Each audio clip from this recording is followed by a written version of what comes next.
Well, it's been a pleasure to work together on the ESD and GCED Up Close study, which is a collaboration between NISM and CEPIN, and working with a team of researchers to put together the research for the UNESCO study. What do you want to say about the collaborative process, Aaron? Yeah, no, I think that, as I mentioned to you, I think the first day that I don't think when we first spoke many months ago that we ever anticipated that we would be sitting in Ha Noi, kind of being the major input into like an incredible, major UNESCO international meeting, and that hundreds of people would be almost required to read the work that we had produced. So, it's taken a long time. There's certainly been a lot of ups and downs along the way. But in terms of the collaborative process, I think it's been a wonderful collaboration. Mm-hmm. Certainly, it's left a good taste, one that we might continue in certain ways, going forward. Right.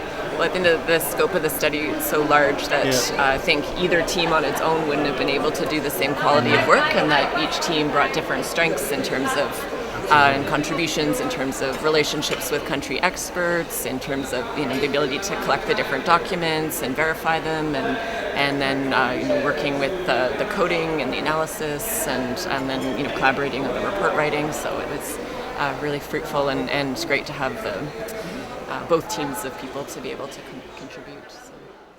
I would generally say that this is the first forum that I've been to, so my perspective is a little bit,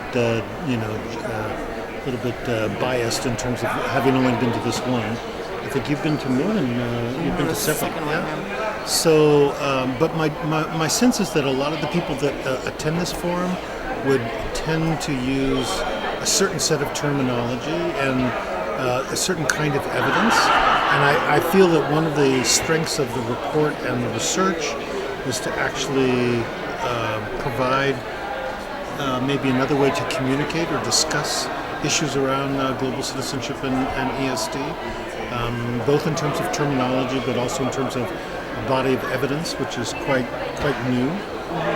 So obviously there were people that were more supportive or more whatever, more critical, but at least in terms of changing the nature of the conversation, or at least providing a new channel for conversations to take place, I think it was very successful in that regard. At least that's one of my takeaways from this process.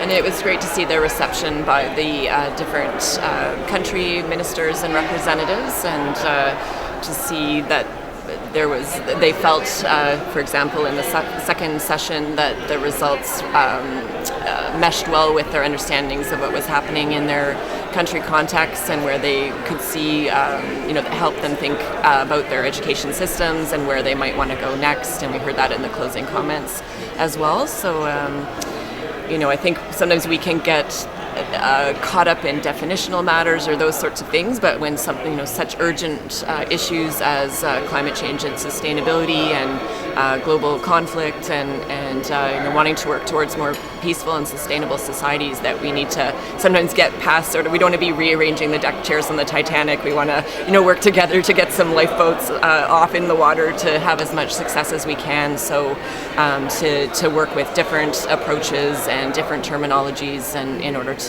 move forward our shared work. Do you think this kind of study is going to spawn similar types of studies?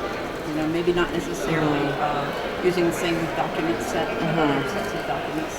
And would that be good? Yeah, I would say yes, but. So my answer would be that to the extent that the global indicator for target 4.7 continues to be of the type that has currently been set forward, which essentially talks about the extent to which global citizenship and ESD are mainstreamed in policies and in curricula and in teacher education and in student assessment, then the kind of approach that the that we did in the study makes incredible sense. If for whatever reason they throw out the global indicator, which I understood now there is such a possibility, not immediately so, but potentially next year, then they would have to come up with a new one in which the kind of approach that we took here would have less validity. Certainly UNESCO would have a lot less interest in it. So that would be my thinking about it. I think this study is exciting in that it's one of the first comparative studies of this scale that is not working with self-reported data, that has third parties doing analysis of curricular and policy materials and providing that, which complements then other work that has been based on self-reported materials from different country governments. So I think that is exciting to see, and see UNESCO moving in that direction, and hopefully we'll see more of that work regardless of the type of specificities of what is looked at, but to see more external studies working directly with data rather than with self-reported data only. Right. I mean, the other point that I would bring out, which is I think also just to reinforce something Marcia mentioned earlier, is that when we first carried out this analysis, I don't think we really knew exactly what would come out. It was not something. I mean, we had various kinds of hypotheses and some ideas, and we threw them around during the inception meeting, but I don't think we really knew what we would find.